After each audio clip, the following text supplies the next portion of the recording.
Not long after my husband and I got married, by the time we got married, he was pastoring a church of 2,500 people.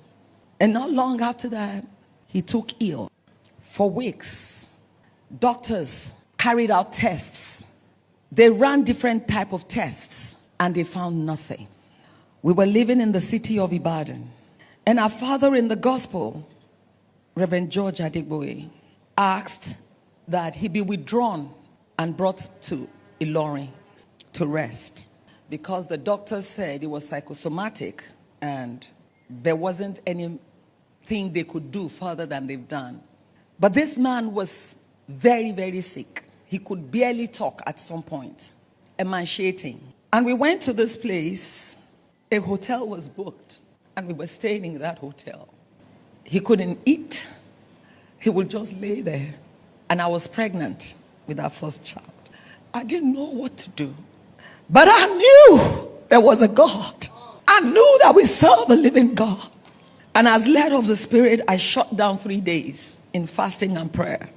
And I was just praying. And on the third day, God showed me a revelation. It was an open vision.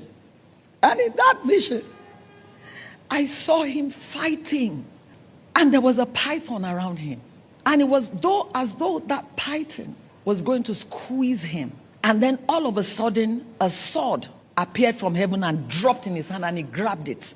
And he pulled that sword. A hand came from heaven and put hand on his hand and thrust it on the head of the python. And the python died. And then he got off.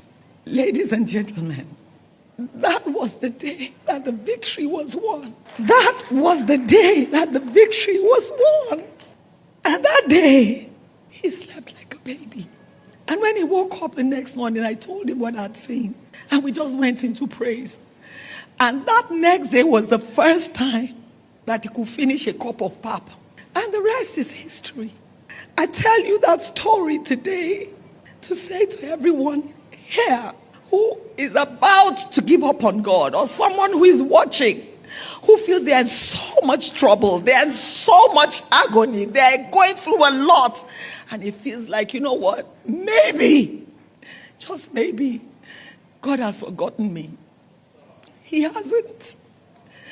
He's working warfare on your behalf in the Spirit, because he's dependable. He's reliable. He's a God who never fails.